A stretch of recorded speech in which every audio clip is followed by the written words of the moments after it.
देश इंसाफ का इंतजार कर रहा है। इस बीच साजिशों की तमाम बातें सामने आ रही हैं। आइए आपको दिखाते हैं अपनी इस रिपोर्ट में।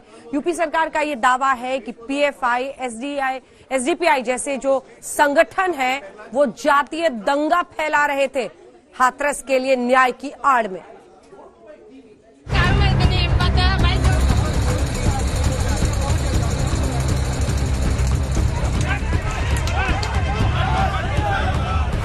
हाथरस कांड में आखिर चल क्या रहा है? हाथरस की निर्भया को इंसाफ कैसे मिलेगा? क्या हाथरस कांड की आड़ में बड़ी साजिश रची गई? क्या हाथरस कांड का आक्रोश प्रायोजित था?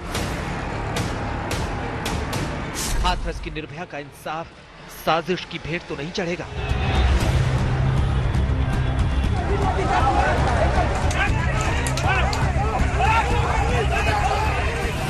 जैसे ही हाथरस कांड में 19 साल की निर्भया की चिता सुल गई, सवालों का धुआं हाथरस से लेकर पूरे देश में फैल गया।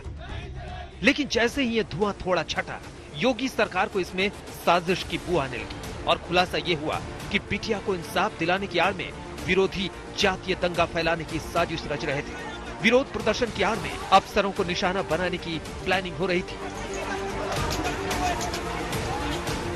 एक षड्यंत्र की इसमें साजिश है और जिसके बारे में विवेचना शुरू हो गई है और कुछ गिरफ्तारियां भी आगे इस संबंध में की जाएगी। योगी सरकार ने सोमवार सुबह दंगा भड़काने की साजिश का खुलासा किया था और शाम होते होते 4 आरोपी गिरफ्तार भी हो गए। यूपी पुलिस ने मथुरा टोल प्लाजा से 4 मास्टरमाइंड की गिरफ्तारी का दावा किया। चारों हाथरस की तरफ जा रहे थे। पुलिस के मुताबिक चारों का संबंध पीएफआई यानी पॉपुलर फ्रंट ऑफ इंडिया और उसके सहयोगी संगठन सीएफआई यानी कैंपस फ्रंट ऑफ इंडिया से है। इन चारों पर हाथरस में दंगा भड़काने के आरोप लगाए गए हैं। इनके नाम है अतीकुर रहमान, निवासी नगला थाना रतनपुरी मुजफ्फरनगर, सिद्दीकी निवासी बेंगारा थाना मल्लपुरम, मसूद अहमद निवासी चरवल जिला बहराइच, आलम पुत्र लाई पहलवान निवासी खेर फतेह खान जनपद रामपुर। इन चारों के पास से मोबाइल, लैपटॉप और कुछ संदिग्ध सामान भी बरामद किया गया है। सरकार ने दावा किया है कि हाथरस तो महज एक बहाना था, बल्कि उसका असली मकसद हाथरस के नाम पर दंगा फैलाना था। और बाकायदा सुरक्षा एजेंसियों ने इस बारे में जब तहकीकात की तो कई अहम चीजें हाथ लगी हैं। 4 लोग गिरफ्तार किए गए हैं। हाथरस कांड में दंगे की साजिश का एंगल जुड़ा तो जांच में ईडी की भी एंट्री हो गई। हाथरस कांड में ईडी इस बात की जांच कर रही है कि आखिर इसके लिए कैसे फंडिंग की तैयारी हो रही थी। न सिर्फ आपत्तिजनक सामग्री, न सिर्फ पोस्टर, बल्कि एक बड़ी फंडिंग की तैयारी थी और हाथरस में जस्टिस के नाम पर पैसे उगाही की भी कोशिश चल रही थी। कुल मिलाकर हाथरस के पीछे एक बड़े मूवमेंट को खड़ा करने की तैयारी चल रही थी, जैसे एंटी-सीएए प्रोटेस्ट के दौरान हुआ था। कल ही यूपी के सीएम योगी आदित्यनाथ ने कहा था कि पीड़िता को इंसाफ दिलाने की आड़ में यूपी का माहौल बिगाड़ने की साजिश रची जा रही थी। योगी आदित्यनाथ ने दावा किया कि अगर ये साजिश कामयाब हो जाती तो यूपी जल उठता। देश में भी और प्रदेश में भी दंगा, जातीय दंगा भड़काना चाहते हैं, सांप्रदायिक दंगा भड़काना चाहते हैं। इस दंगे के आड़ में विकास रुकेगा, इस दंगे की आड़ में उनकी रोटियां सेकने के लिए उनको अवसर मिलेगा।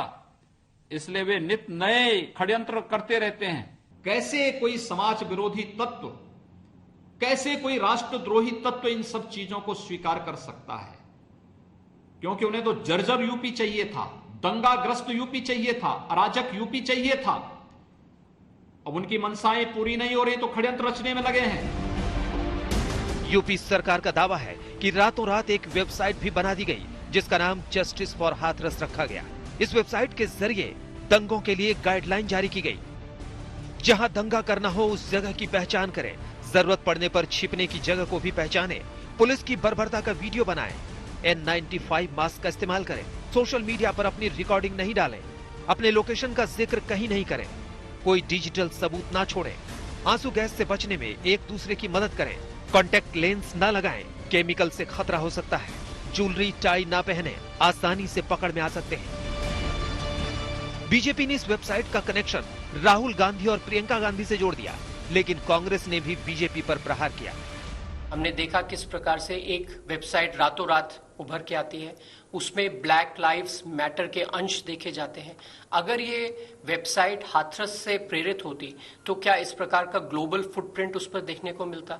कहीं ना कहीं इसके पीछे ताकतवर फोर्सेस हैं। समय रहते प्रशासन अधिकारियों को